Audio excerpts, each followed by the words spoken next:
शुक्रगुजार हूँ उनका कि वो अपना एक कीमती वक्त निकालकर हमारे बीच में आए।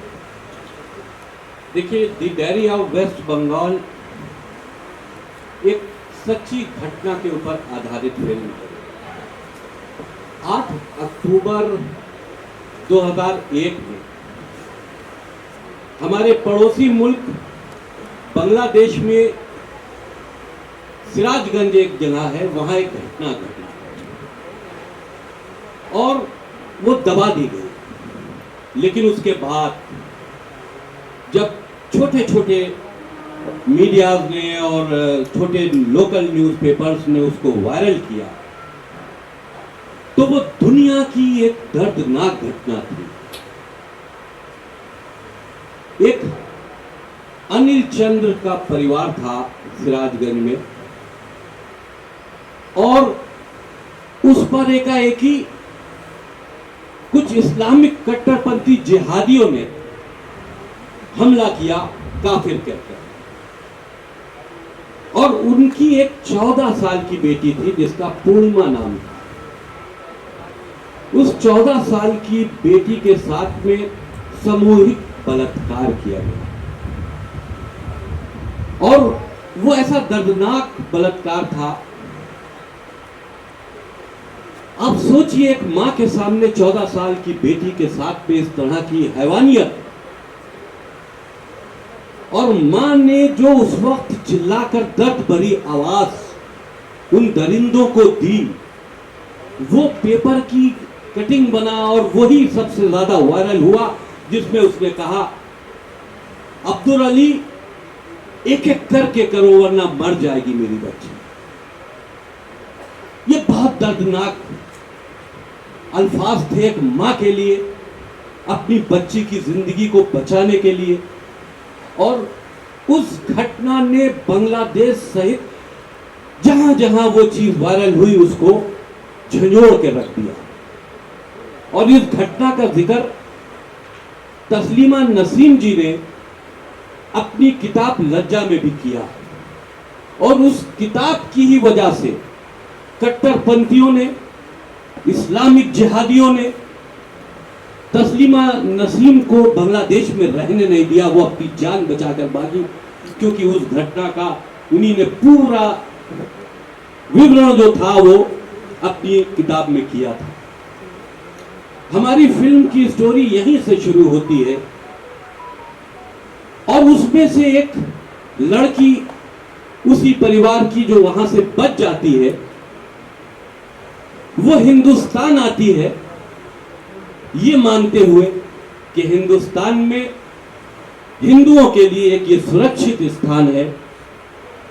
वो जाएगी और इस घटना के लिए यहाँ के देश के प्रधानमंत्री से मिलेगी और ह्यूमन राइट्स से मिलेगी और अपनी आवाज बुलंद करेगी। लेकिन बदकिस्मती के साथ में वो रोहिंग्यास जो वहां पर इनलीगल आते, देखिए एक रोहिंग्या एक बहुत बड़ी प्रॉब्लम है हमारे देश के लिए। और ये घुसपैठिए जो हमारे यहाँ आते हैं, ये पूरे देश में फैल जाते हैं, हमारे आपके बीच में फैल जाते हैं और इनका मकसद सिर्फ जिहाद है, गजवाए हिंद है। ये अपने मकसद के तहत आते हैं।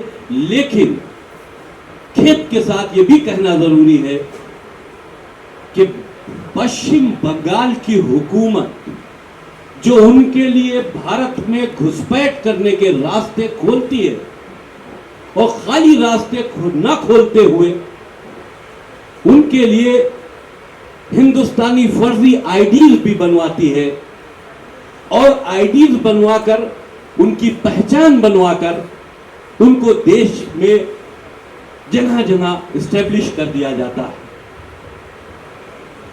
ये बहुत बड़ा फैक्टर है हमारी फिल्म का। देखिए, इससे पहले भी हमने राम की जन्मभूमि बनाई, उसमें हमने अयोध्या के इशू को उठाया। और ये the diary of West Bengal Rohingya कट्टरपंथियों की उस साजिश को बेनकाब करती है। उनकी घुसपैठ को हमने दिखाया है बगैर पश्चिम बंगाल की हुकूमत से डरे हुए, क्योंकि अगर रोहिंग्या की बात आएगी तो ममता बनर्जी की बात जरूर की जाएगी, क्योंकि मौजूदा हाल में इस वक्त ममता बनर्जी ही पश्चिम बंगाल की हुकूमत की सरबराह है। तो हमने बगैर डरे इस फिल्म में उन सारे पहलुओं के ऊपर से पर्दा उठाया है और किस तरह से उस लड़की की जर्नी है, कैसे रोहिंग्यास उसको परेशान करते हैं, वो बंगाल के हालात इस वक्त क्या है, वो पहले क्या थे और किस तरह बंगाल के हालात कभी अच्छे नहीं हुए। हमेशा से वहां आज जिहादियों का एक बहुत बड़ा अड्डा है पश्चिम बंगाल। वहां की मुख्यमंत्री के संरक्षण में, उनकी सपोर्ट से वहां बड़ी बड़ी आबादियां बसी हुई, क्योंकि ये बहुत बड़ा वोट बैंक है। इस वोट बैंक के चलते अगर पश्चिम बंगाल की हुकूमत पूरे देश को खतरे में डाल रही है तो इन सारी चीजों से पर्दा उठाना बेहद जरूरी था। इसलिए इस मिशन को हम लेकर आगे बढ़े। सनोज भाई जो हमारे डायरेक्टर हैं, बहुत बड़ी इसमें इनकी मेहनत है, इनकी रिसर्च है, क्योंकि हर जगह इनका जाना, सारी ह्यूमन राइट्स से सारे कलेक्शंस करना, फिर स्टोरी तैयार करना, फिर लिखना, ये बहुत बड़ा टास्क था जो सनोज मिश्रा डायरेक्टर जो हमारी फिल्म के उन्हीं ने कबूल किया। और 30 अगस्त को हम ये फिल्म रिलीज करने जा रहे हैं फाइनली। और पूरा देश रोहिंग्यास के इशू को जानना चाहता है। पूरा देश चाहता है कि पश्चिम बंगाल में किस तरह से आज हिंदू जो बहुसंख्यक है वो पश्चिम बंगाल छोड़ने पर आमादा हो रहा है। पूरा देश ये जानना चाहता है कि उनके साथ ऐसा जुल्म, जाति भेदभाव क्यों हो रहा है, क्यों पश्चिम बंगाल दूसरा कश्मीर बनने की कगार पर आ गया है। ये बहुत बड़ा सवाल है। और हमारी फिल्म को सेंसर भी मिल चुका है। हमारी फिल्म में जितने आर्टिस्ट ने कैरेक्टर निभाए हैं वो सारे कैरेक्टर अपने में अनमोल हैं। उन्हीं ने उस दर्द को समझा है और अपने कैरेक्टरों में उसको उभारने की कोशिश की है।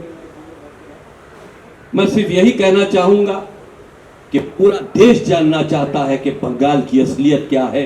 पूरा देश जानना चाहता है ममता बनर्जी की फोटो की राजनीति क्या है, जिसमें पूरा देश खतरे में कभी ना कभी पड़ सकता है। रोहिंग्या जिहाद क्या है, लव जिहाद क्या है और इस्लामिक जिहाद क्या है, इस पर से हमने बखूबी पर्दा उठाया है। मैं फिर आप लोगों का एक शुक्रिया अदा करते हुए मैं अपने एंकर साहब से कहता हूं कि वो आगे की प्रोसीडिंग शुरू करें। शुक्रिया। पहली बात तो धन्यवाद जितेंद्र सर, जो कहानी आपने हमारे साथ साझा की है, मतलब सच में वो रूह दहलाने वाली कहानी है। और ये सुनने के बाद हम सब वेट नहीं कर पा रहे हैं 30 अगस्त की, जब ये फिल्म सच में बड़े पर्दे पे आएगी। I am sure we all are equally excited to see this story, this narrative on 70mm। इसी के साथ एक और कहानी जो है जिसको सुनने के बाद आपकी रूह काम जाएगी, बिकॉज क्या कुछ फेस किया है यहाँ पे हमारे सॉरी ये सब हमारे हवा का झोंका बीच में आ रहा है, मगर जो कुछ फेस किया यहाँ पे और जो स्ट्रगल्स रही है while filming the diary of West Bengal, ladies and gentleman, वो बताएंगे captain of the ship the director Sanoj Mishra ji sir. क्योंकि जो कहानी आपने हमें सुनाई है वो सुनने के बाद सच में किसी की भी रूह कांप जाए। बहुत बहुत धन्यवाद अभिनंदन जी, सभी का अभिनंदन है और आपको धन्यवाद सर। जैसा कि भाई साहब ने मुझे बताया, सबको बताया, मेरे बड़े भैया श्री वसीम रिजवी साहब, जिनके बारे में दो ही शब्द कहना चाहूँगा कि मैं इनको यही मानता हूँ कि दुनिया में सबसे सच बोलने वाले इकलौते इंसान हैं, जिन्होंने तमाम मुश्किलों, तमाम दवाओं के बावजूद भी सच बोलना बंद नहीं किया। वो सच जो हर आदमी जानता है लेकिन बोल नहीं सकता, दुनिया के इकलौते इंसान है। इसके अब इनके बारे में कुछ नहीं कहूँगा क्योंकि ये इतनी बड़ी शख्सियत हैं अपने आप में। इन्होंने इतना त्याग किया है, इन्होंने इतना कुर्बानियां दी हैं इस देश के लिए और खास तौर पर समाज के लिए। समाज किसी एक धर्म या विशेष जाति को लेकर नहीं कह सकते, समाज सबसे मिलकर बनता है और उस समाज की भलाई के लिए इन्होंने जो भी काम किया अभी तक, चाहे फिल्म के माध्यम से रहा हो, चाहे सोशल सर्विसेज के माध्यम से रहा हो, वैसा कोई दूसरा इंसान अभी तक धरती पर नहीं आया। आप ये कह सकते हैं कि इन्होंने सबसे पहले इंसानियत की बात रखी कि इंसान को धर्म के बजाय इंसानियत से पहचाना जाए, और जो धर्म काट देने में, मार देने में, खून कर देने वाली बात करता है, उस धर्म के बारे में इन्होंने सबसे पहले सवालात उठाए। बहुत बहुत धन्यवाद आप सबका। हम फिल्म पर आते हैं। खैर, ये तो मैंने रिजवी साहब के बारे में चंद अल्फाज आपके सामने रखे। फिल्म की जो बातचीत रही उसमें हमारे लिए प्रेरणा भी भाई साहब ही थे। हमारी भाई साहब से बातचीत हुई और फिर एक, चूंकि मैं पिछले 30-32 सालों से इंडस्ट्री में आप सब लोगों के बीच काम कर रहा हूँ और कई सारी फिल्में बनाई, सस्पेंस थ्रिलर, एक बंगले के अंदर जा रहे हैं लोग, मर रहे हैं बारी बारी से करके, ऐसी कई सारी फिल्में मैंने की। उसके बाद इन सब चीज़ों से मेरा दिमाग उलझ गया। मुझे लगा ये तो भेड़ चाल है, इस भेड़ चाल से अलग निकल कर कुछ काम करना चाहिए मुझे, कुछ देश के लिए, समाज के लिए। पैसा वही लगता है, संसाधन वही लगते हैं, चीजें वही लगती हैं, लेकिन रिजल्ट वही भीड़ में खड़े हो जाने वाली होती हैं। जहां पर हर साल 12,000 फिल्में बनती हैं, उसमें एक आपकी भी रहती है। इस मकसद को लेकर, और दूसरी बात भी, कुछ सिनेमा के माध्यम से ही सही, मैं समाज के लिए और देश के लिए अगर कुछ कर पाऊँ तो मेरे लिए सौभाग्य होगा। तो मैं गया हुआ था, सिलीगुड़ी फिल्म फेस्टिवल था, उसमें मुझे जज बतौर बुलाया गया था और वहाँ से फिर मुझे लोग घुमाने के लिए बॉर्डर साइड लेके गए और वहाँ के थोड़ा सिस्टम को मैंने समझा, कैसे लोग कहाँ से आना जाना होता है लोगों का। तो काफ़ी ऐसी जानकारी मुझे वहाँ हासिल हुई जो मैं सिर्फ मीडिया में रहकर या मुंबई में रहकर नहीं जान सकता था। और मैंने अपना आने का प्रोग्राम वहाँ कैंसिल कर दिया और मैं सिलीगुड़ी में रुक गया कई दिनों तक। काफ़ी चीज़ें मैंने वहाँ समझी, जो कि बॉर्डर वहाँ से कुछ 60-70 किलोमीटर की दूर था। किस तरह से घुसपैठियाँ आती है और बॉर्डर एरिया में कितनी ज़्यादा उनकी पॉपुलेशन हो गई है, उनको सरकार किस तरह से बसाती है वहाँ पर, क्या उनको सुविधाएं दी जाती है, किस लिए रखा जाता है। आने से सबसे पहले उनको वोटर आईडी हाथ में थमाई जाती है ताकि वो सबसे पहले वोट दें, और किसको वोट दें आप सबको पता है। तो ये जो सिस्टम चला है, जब मैं कह रहा हूँ देश का बंटवारा हो गया, अलग अलग हिसाब से लोगों ने अपने अपने हिस्से बांट लिए, तो हमारी देश की जो जनता है उसका संसाधन हमारे देश के लोगों के लिए होना चाहिए। यहाँ पर घुसपैठियों की जो घुसपैठिए बाहर से आते हैं, जो क्रिमिनल हैं, जो बर्मा में लोगों को मारकर, सैनिकों को मारकर भाग रहे लोग वहां से, वो हमारे यहाँ से ऋण लेते हैं और सरकार उनको प्रेशर देती है, सुविधाएं देती है। और उस बीच में जो एक आम इंसान है, आम नागरिक कैसे बचता है, वो हमारी फिल्म की कहानी है। इस फिल्म के जरिए ज्वलंत मुद्दों को उठाने की कोशिश की गई है और मुझे लगता है जब आप फिल्म देखेंगे तो आप ये नहीं कह सकते कि प्रोपोगेंडा फिल्म है। जैसे लोग बोलते हैं प्रोपोगेंडा पिक्चर एक और आ रही है, तो प्रोपोगेंडा फिल्म नहीं है। और अगर ये प्रोपोगेंडा फिल्म है तो मैं ये कहूंगा कि ऐसी फिल्में ही हमेशा बननी चाहिए। अगर सच बोलने को प्रोपोगेंडा कहा जाएगा तो ये प्रोपोगेंडा चलता रहना चाहिए और ये प्रोपोगेंडा हमारे लिए गौरव की बात होनी चाहिए, क्योंकि सच बोलने की बात जहां पर आती है वहां पर बहुत सारे लोग अपने घरों में ऐशो आराम के लिए निकल जाते हैं, सड़कों पर कोई नहीं उतरता। तो ये एक फिल्म नहीं, एक आंदोलन है पूरे देश के लिए, बंगाल के लिए, जो हमारी टीम ने सबने मेहनत करके इसको आज रिलीज तक लेकर आए हैं। जब मैंने फिल्म शुरू की थी उस वक्त हमने सोचा भी नहीं था कि एक दिन फिल्म रिलीज भी होगी, क्योंकि इतनी सारी मुश्किलें थी, इतने सारे प्रॉब्लम्स थे। अगर ये फिल्म कल को सफल रहेगी तो मैं जरूर आपसे वो बातें शेयर करना चाहूँगा। फिलहाल अभी इतना ही कहूँगा कि आप सब लोग मीडिया बंधुओं से अनुरोध है कि फिल्म तो हमने बना दी और फिल्म रिलीज होने के कगार पर आ गई है। 30 तारीख को रिलीज हो रही है फिल्म। अब ये फिल्म जनता जनार्दन तक कैसे पहुंचती है वो आपकी जिम्मेदारी है। मैंने अपना काम, हमारी टीम ने अपना काम बड़ी ईमानदारी और बड़ी बेबाकी से किया है। इसके अलावा मेरे पास और अब शब्द नहीं है, क्योंकि ये बहुत भावुक पल है। धन्यवाद। भाई सब कुछ बोला। सबसे पहले तो बधाई है, कॉन्ग्रेचुलेशंस। So much. बहुत अच्छा लग रहा है, हमारे बहुत प्रिय मित्र भी हैं आप अर्जुन। और पहली बात जब आपको ये फिल्म दी गई थी और एज ए डेब्यू जब आपको पता चला कि the diary of West Bengal के साथ आप इस इंडस्ट्री में पहला कदम रख रहे हैं, सो what was your reaction? And because Krishna Abhishek, the very well known comedian from Kapil Sharma show, is your family, is your brother, और वो हमेशा से कॉमेडी टाइमिंग के लिए जाना जाते हैं। और ऐसे में जब आपने इस इंडस्ट्री में कदम रखे हैं तो स्ट्रेट अवे वो फिल्म जो मच एंटिसिपेटेड फिल्म है the diary of West Bengal, उसके साथ आपने शुरुआत की। तो share about your journey, character and this step that you have taken. Hello everyone, my name is Yajav. जैसे अभिनंदन ने बताया, and hi to you and everyone for the media for coming, and thank you so much Sangut sir, Wasim sir for considering me for this role. तो जैसे कि आप लोगों ने अभिनंदन ने पूछा कि मेरे को ये फिल्म जब ऑफ़र हुई तो मेरा रिएक्शन क्या था, तो मैं आप सभी को बताना चाहता हूँ कि मेरी जर्नी स्टार्ट हुई, मैं दिल्ली में अपनी स्टडीज़ कर रहा था। I am an architect by qualification, और अलॉन्ग साइड मैंने थिएटर ज्वाइन किया। मैंने 5 साल थिएटर करा है श्री राम में, इंदु आर्ट, मंडी थिएटर में मैंने मंडी हाउस में बहुत सारे थिएटर ग्रुप्स करे हैं।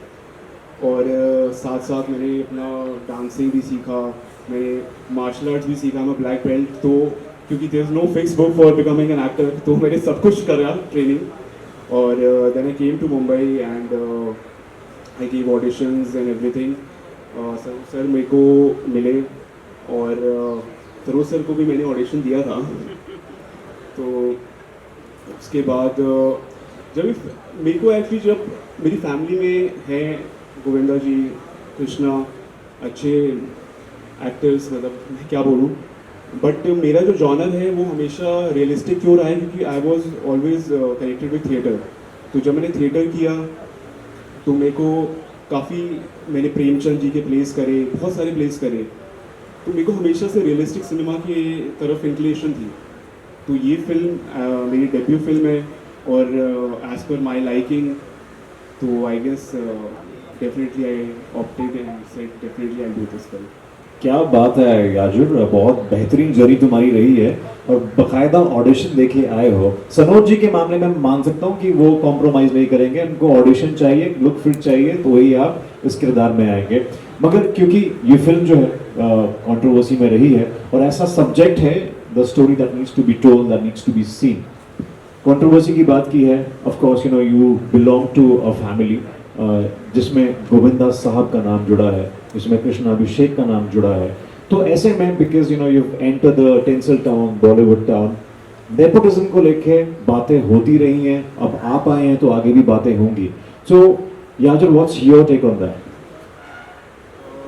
सो लाइक नेपोटिज्म के ऊपर मैं एक चीज़ क्लियर आउट करना चाहता हूँ कि जैसे मैंने बताया, सर ने ऑडिशन लिया, मैंने अभी पिछले 3 साल से मैं आई एम शूटिंग, और ये मेरी फर्स्ट फिल्म रिलीज़ है, मेरे बहुत सारे गाने रिलीज़ हो चुके हैं और मेरी वेब सीरीज़ भी हो चुकी है। अब मेरी इस साल और 2 फिल्म रिलीज़ हो रही हैं, बड़ी फिल्म्स हैं, और सब में आपको एक I always opt for subject oriented with character is the lead.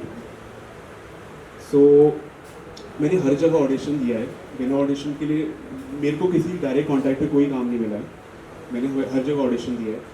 और रही बात नेपोटिज्म की, मतलब बेनिफिट क्या है कि ऑब्वियसली मैं बचपन से इस लाइन से जुड़ा हुआ हूँ, मैं शूट्स पे जाता था, मैंने लाइव प्रैक्टिकल नॉलेज बहुत मिली है। वो होने के बाद भी मैंने सारी ट्रेनिंग इसलिए ली क्योंकि मुझे पता है उसकी नेसेसिटी क्या है। अगर आपको इंडस्ट्री में एक बार काम मिल भी जाएगा, लेकिन ऑडियंस तो आपको कैमरे में मुझे परफॉर्म करना है। आई डोंट थिंक सो कि वो कृष्णा परफॉर्म करें, गोविंदा जी मुझे परफॉर्म करना है, तो मुझे उसके लिए ट्रेनिंग करनी थी और मैंने पूरी ट्रेनिंग लेकर आया हूँ मैं यहाँ पे। तो I guess hard work is the key to success. और बाकी ठीक है, थोड़ा बेनिफिट ज़रूर मिलता है कि हाँ आपको नॉलेज रहती है, आपने शूट्स देखे हैं, तो यू आर कनेक्टेड, बस that is the benefit which I get, and I always get support from family, and I guess और एवरी फैमिली सपोर्ट्स, मतलब फैमिली को कौन नहीं सपोर्ट करेगा। एब्सोल्युटली। बट मैं ये क्लियर करना चाहता हूँ, काम मैंने अपने दम पे लिया है, ऑडिशन देने के लिए। ये चीज की तो मैं भी गारंटी दे सकता हूँ क्योंकि ये मैंने आप खुद ही देखा actor है मैंने खुद देखा है इनको ऑडिशन देते हुए। कुछ ऑडिशन तो मैंने याजुर के बनाए हैं। तो of course you no family की बात की है, कृष्णाभिषेक इज योर फैमिली, तो उनके कुछ सुझाव थे यहाँ पे एंट्री करने से पहले? एंट्री करने से पहले हमें ऑब्वियसली गाइड तो किया एज अ बिग ब्रदर, हमेशा गाइड किया कि काफ़ी कि हम मैं जब दिल्ली रहता था, उसके शोज़ वगैरह होते थे, वो दिल्ली आता था, तो मैं हमेशा स्टारडम देखता था उसका कि ये है, लोग देख रहे हैं, बट वो हमेशा मुझे बोलता था कि इसके पीछे बहुत ज़्यादा हार्ड वर्क है। और जब मैं बॉम्बे आया तो मुझे रियलाइजेशन हुई कि वो सही बोलता था। तो गाइडेंस हमेशा अच्छी मिली है कि work hard, work on your acting skills, on your self, and that is it. So that was all the guidance which I got. Very well said and wish you all the really best। और ऐसे में खूबसूरत चेहरे का हम सबको इंतजार था। आशीन Mehta, congratulations, you are looking stupendous in the trailer of the Diary of West Bengal and Thank you so much। हम सबको ट्रेलर, आपके ट्रेलर तो खैर अभी हमने देखा नहीं, जो हम 11 अगस्त को देखने वाले हैं, जो चित्रकूट में लॉन्च होगा। टीजर में आप बहुत बेहतरीन लग रही हैं और गानों में तो माशाल्लाह। आपका क्या रिएक्शन है एंड फर्स्ट रिएक्शन व्हेन जब आपको ये स्टोरी सुनाई गई थी, ये टॉपिक बताया गया था, so what was going on in Ashin's mind that time? Well, hi everyone, thank you so much for coming here। Well, मेरा नाम अर्शन मेहता है एंड जब मेरे सामने सनोज सर, वसीम जी ये मूवी लेके आए थे, I frankly saying was a bit nervous। I didn't know कि whether I should do this movie or not। But जब मैंने पूरी कहानी सुनी एंड मैं काफ़ी डिटेल में गई, मैंने पढ़ा, मैंने रियलाइज़ किया कि ये एक ऐसी लड़की की कहानी है जो ऑडियंस, जो दुनिया को पता होनी चाहिए, और एक एक्टर के सामने ऐसी स्टोरी आना इज़ वेरी रेयर। एंड मुझे काफ़ी खुशी हुई and I am so much grateful कि सनोज सर और वसीम जी ने मुझे ये प्रोजेक्ट के लिए चुना। एंड ये जो कैरेक्टर है, जैसे मैंने इसको रियलिटी में ऑन ट्रू बेसिस में उसे दिखाया है मूवी में, I think we all work very hard for it. So I am very glad कि मेरे सामने ये मूवी आई. मैंने काफ़ी प्रोजेक्ट्स किए हैं पर ऐसा कैरेक्टर मिलना बहुत मुश्किल होता है एक एक्टर के लिए, आना भी और करना भी. So I am very glad that I got this character and I could give 100% justice to it. तो कुछ ऐसी चीज़ जो शूट के दौरान आपको बहुत मज़ेदार लगी, इंटरेस्टिंग लगी, जो सीखने को मिला, if you could share some sneak peeks from the shooting sites. Yes, there was a lot of knowledge on Hindu and other things which I gained throughout the story, and other things like जो actual में लोगों के साथ क्या हो रहा है. मैंने काफ़ी YouTube वीडियोस काफ़ी पढ़ा एंड आई डेंट नो कि एक्चुअल में रियलिटी में बंगाल में क्या हो रहा है, बांग्लादेश में क्या हो रहा है, because we are so conserved in our city only, हमारे मुंबई में, हमारे होम टाउन में. So knowing something coming from a different state and something like that and portraying in front of the audience for the whole world to see is very rare. तो मुझे काफ़ी knowledge मिली. जो भी हमारे movie में जो भी मैंने दिखाया है, पोर्ट्रे किया है एक हिंदू ब्राह्मण लड़की को, वो सब मैंने काफ़ी सीखा. वाह, वेरी इंटरेस्टिंग. और हम जल्दी देखना चाहेंगे इस फिल्म को 30 अगस्त को. और उसके साथ साथ देखिए, सनोज सर की फिल्म हो, वसीम रिजवी जी की फिल्म हो, तो सिर्फ हीरो हीरोइन नहीं, हर एक किरदार को उतना ही महत्व दिया जाता है जितना कि हीरो है, जैसे कि बहुत ज़रूरी होता है हर एक फिल्म में. तो इसी के साथ सनोज सर, मैं चाहूँगा कि जो बाकी के हमारे फिल्म के पिलर्स हैं, जो बाकी की स्टार कास्ट है, कास्ट क्रू है, जो फिल्म को और भी स्ट्रॉन्ग बनाते हैं, आप प्लीज़ उनको मंच पे बुलाएं. जी जी, बहुत बहुत धन्यवाद. सबसे पहले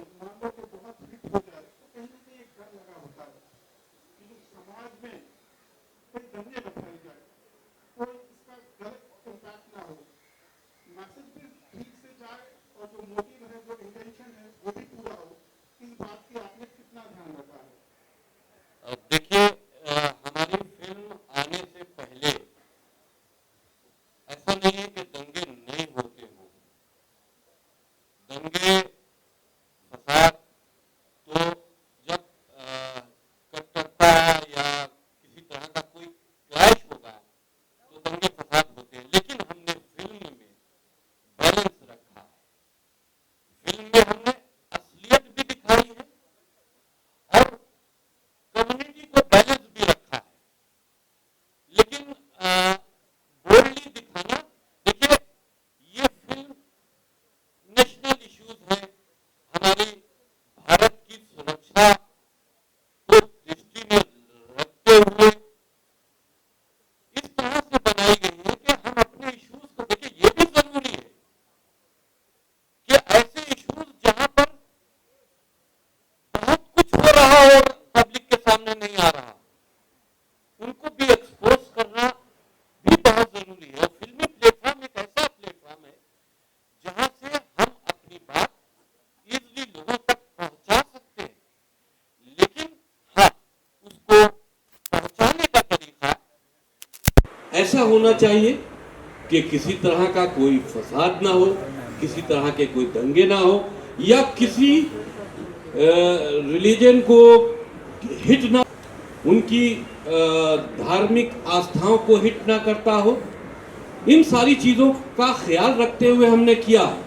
लेकिन अगर ये कहा जाए कि हम गजवाए हिंद पर पर्दा डाल देंगे, अगर ये कहा जाए कि हम जिहाद के ऊपर पर्दा डाल देंगे, ये कहा जाए कि हम इस्लामिक कट्टरता के ऊपर पर्दा डाल देंगे, तो हम समझते हैं कि इस पर पर्दा नहीं डालना चाहिए, इसको एक्सपोज करना चाहिए ताकि लोग बातों को समझें. और जो इस तरह की नफरत फैलाने की गतिविधियां भी इस देश में चलती हैं, वो भी इस बात को समझें कि वो एक्सपोज हुई, वो भी समझें ताकि वो भी अपनी एक्टिविटीज को उनकी जब एक्सपोज होगा तो उनमें कमजोरी पैदा होगी, और जब कमजोरी पैदा होगी तो हमारा देश सुरक्षित होगा और ये सारी चीजें हमारे देश से खत्म हो जाएं. जाति धर्म की जो भेदभाव है ये खत्म हो जाए. देश में सब एक साथ और सुकून के साथ रहना चाहते हैं, लेकिन फैलती हुई नफरतों को एक्सपोज करना भी जरूरी है. हर इंसान का एक अपना नज़रिया होता है, आपका एक अपना नज़रिया है.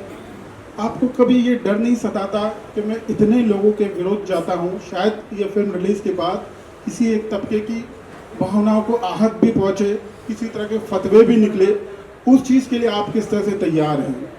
देखिए, आपकी इंफॉर्मेशन के लिए बता दूं कि मैंने जो चीज़ भी देश के हित में अपनी बात को उठाया है, तो कट्टरपंथी जो हमारी बातों से हमसे नाराज होते हैं, तो उन्हीं ने मेरे सर काटने के फतवे पहले ही से दे चुके हैं।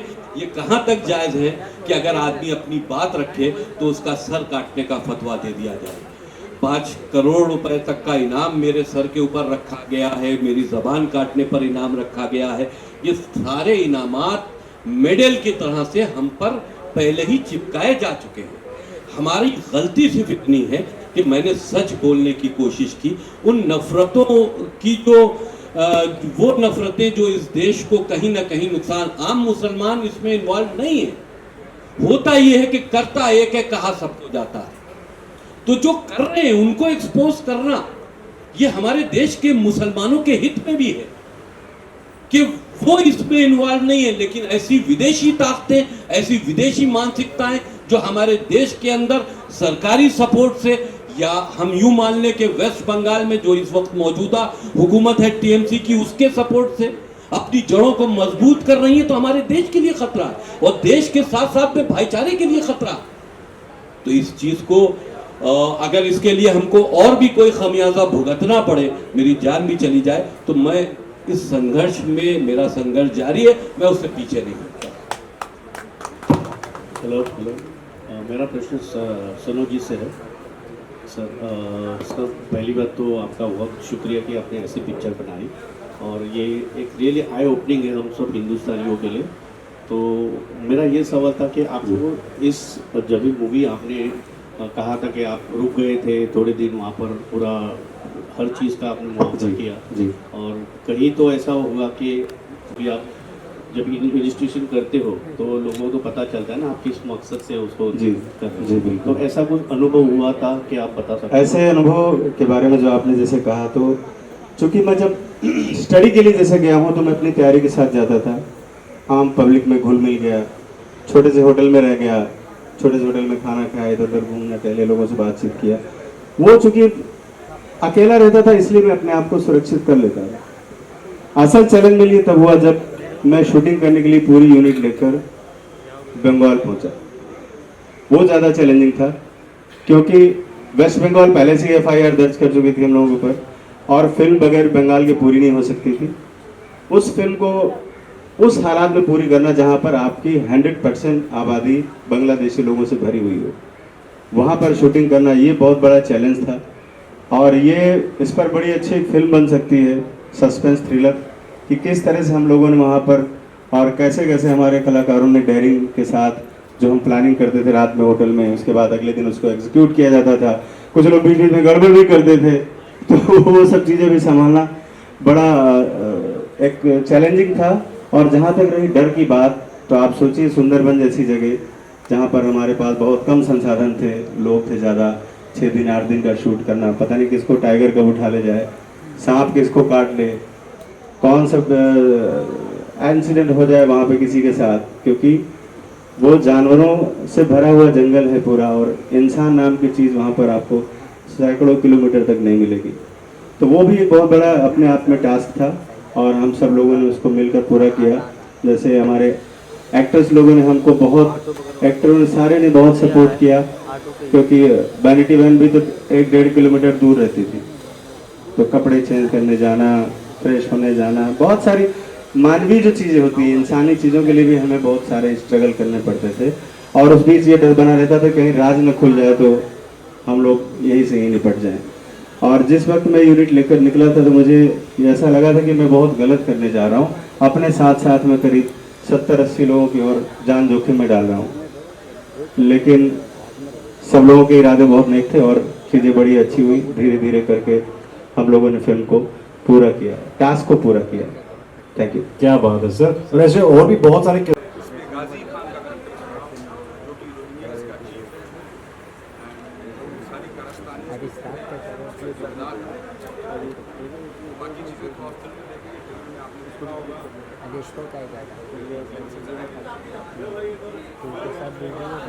मिलने का जहाँ तक सवाल है,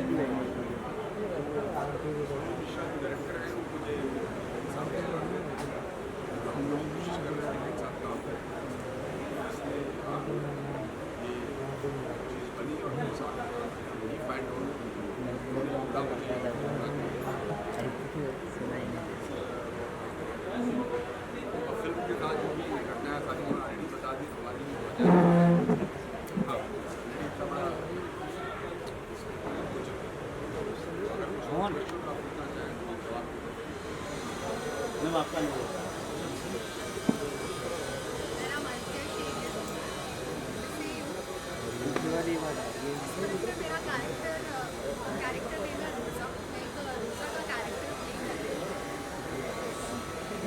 ये कैरेक्टर बहुत ही अमेजिंग है, मतलब अमेजिंग इन द सेंस कि ये जो रोज़ा का कैरेक्टर है, जो लड़की है, she is a Muslim character. और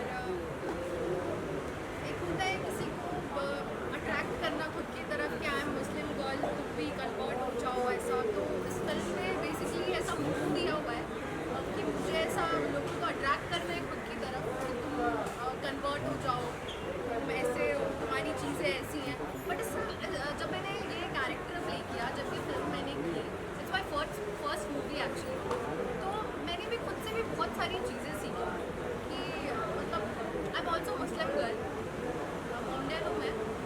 बट जब मैंने मूवी करी तो मुझे भी बहुत सारी चीज़ें सीखने को मिली इस चीज़ से कि कैसे सारी चीज़ें होती हैं।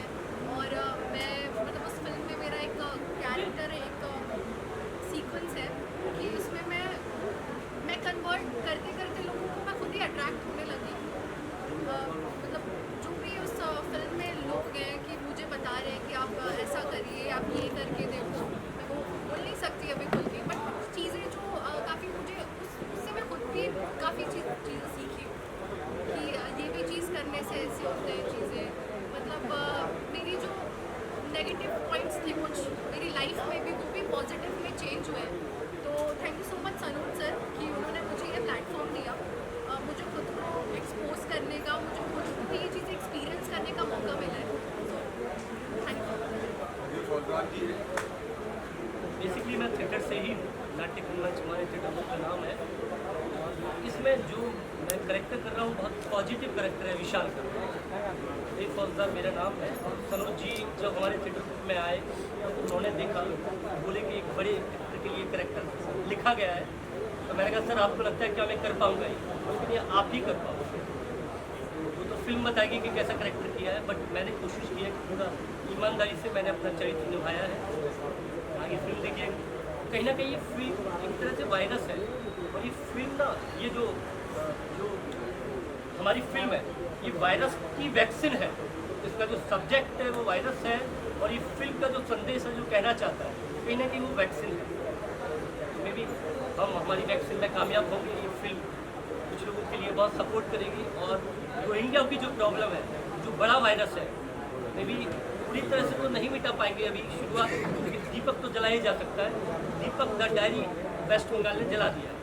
दीपक जी है, मेरा नाम दीपक। सर ऑडियो नहीं आएगा, आप जिनका हो गया थोड़ा साइड जिनका नहीं बाकी है। आप तीनों जने आए। हाँ जी प्लीज़ भाई। बहुत साल से मुलाकात इनकी स्टूडियो में हुई, हमारी वर्कशॉप चल रही थी, तो उन्होंने विजिट किया, कैरेक्टर ऑडिशन ले रहे थे फिल्म के लिए, वही मुलाकात हुई, बुक हुई और फाइनल हुआ। एंड कैरेक्टर का नाम महमूद खान है जो मैं प्ले कर रहा हूँ। Negative shade character.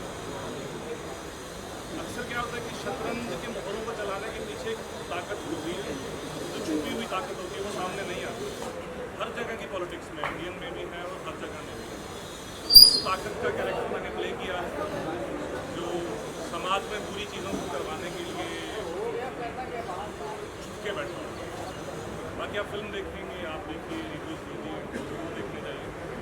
Right. Thank you so much, media, for being part of this press conference. Thank you so much.